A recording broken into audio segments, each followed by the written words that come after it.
Hello friends, Cam from the Nerdstravaganza podcast here, coming to you from the Adventure Game Store in Davie, Florida. I'm in the back in the Dragon's Lair, bringing to you a very, very fun game, Chupacabra. I'm going to do a little bit of a review on it. It's a very simple dice game. I'll just get right into it. It's very simple. It comes in a little cylinder, and it has 24 different dice. It's a 2 to 4 player game. I've set it up so it's sort of a 4-player game, and I've even set it up in sort of, let's say this is what every one of the 4 players rolled. You'll notice on the dice that there are a couple different icons. There are Chupacabras, which are the little red-eyed guys here. There are bulls, there are goats, and there are chickens. And there are 2 different types of chickens. There's a double chicken, and then there's a single chicken. There's a little math involved. It's not too tough. I think you'll be all right. It's very simple. One Chupacabra can eat either 2 chickens, as we see here, 1 goat, or half of a bull. Now, how do you eat half of a bull? You really can't, but you would need 2 Chupacabras to eat 1 bull. Now, the trick is you can't just eat 1 bull. Like here, you have 2 bulls. So if you wanted to eat these bulls, you would have to eat them in the herd.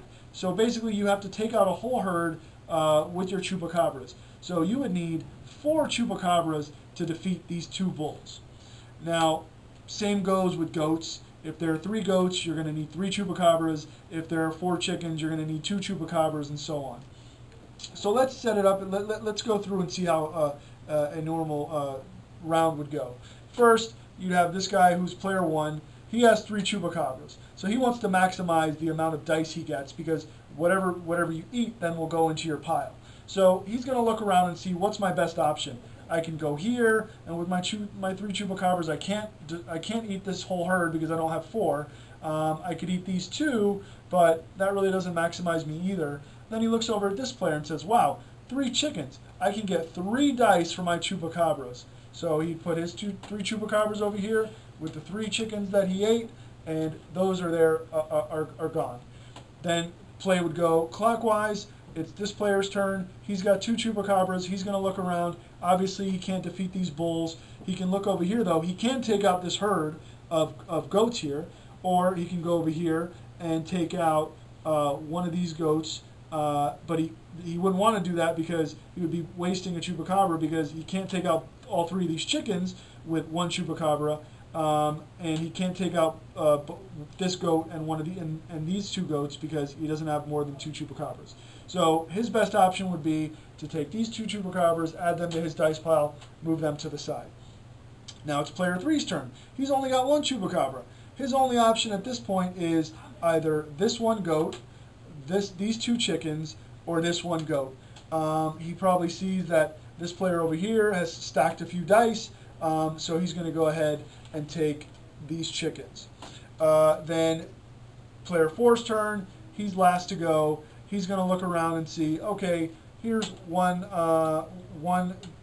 goat left. I can eat that. That's going to go to my pile, and that's it. Now, if this wasn't a goat, if it was, say, another bull or something like that, then player 4, sorry, but you're out of luck.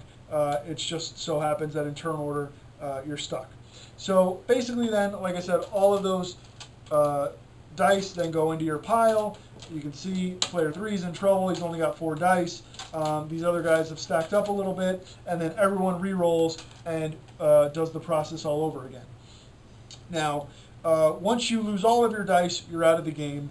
But there's a little variant called the Loco variant, which really makes the game pretty interesting. If, say, I was player 3 and I got down to where I only had 3 dice left, so say there's 3 dice left, these dice had gone to him at some one of the turns. Whenever I roll my 3 dice or lower, if I get all Chupacabras, then that means that I've gone Loco. So if I rolled all 3 Chupacabras, I could then look during my turn and eat a whole herd of whatever of any animal that the other player has. So say this other player had 4 or 5 bulls, even though they're bulls and it takes 2 Chupacabras to kill 1 bull. If this player had 5 bulls, I could kill that whole herd, and all of those dice go into this player's pile. That's a very, very strong move when you have, and it's a good mechanic to sort of balance the game and keep players that are sort of down to their last few dice in the game. The same applies if you only have one. If you only have one dice left and you roll a Chupacabra, then you can still eat someone else's whole herd. So for one die, you're getting 5 bulls. That's a pretty good deal. But it also really keeps the game going a little bit too long, which is one of my gripes with the game. Other than that, I think the game's great. It's really fun. It's fast paced, and it's quick math in your head. But it's a really fun, really easy game to pick up. And hey, I mean, the dice are super good quality, and they glow in the dark. If you turned off the lights, these little eyes would glow in the dark. That's always cool to me. So basically, as I said, the person who ends up with all the dice at the end of the game by defeating the other opponents wins, and then you restart. So that's Chupacabra. Like I said, the local variant, it really helps players that have lost a lot of their dice get back into the game. But it also makes the games drag on. If you don't have, if you don't knock them out quickly, they end up with 1 or 2 dice left. It's really easy to just roll a Chupacabra or 2, and wham! Especially at that point, typically 1 or 2 players have a bunch of dice, so they have big herds that you then take from.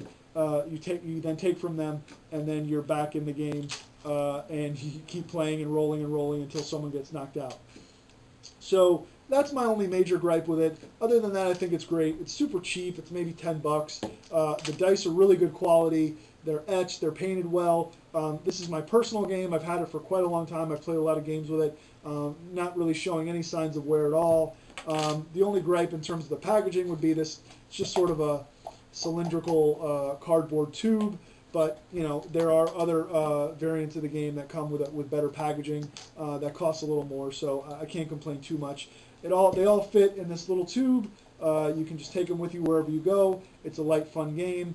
You can start your game night with it, end your game night with it. You can play it with your friends. You can play it with your kids. It is a little bit, maybe a little adult-oriented because it's Chupacabra and you're basically killing animals. So you might want to keep it away from the really young ones.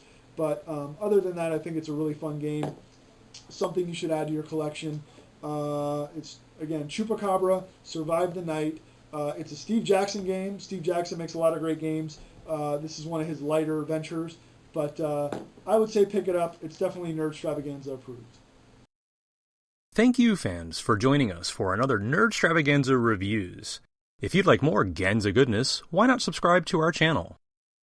Visit our homepage, follow us on Twitter, and like us on Facebook.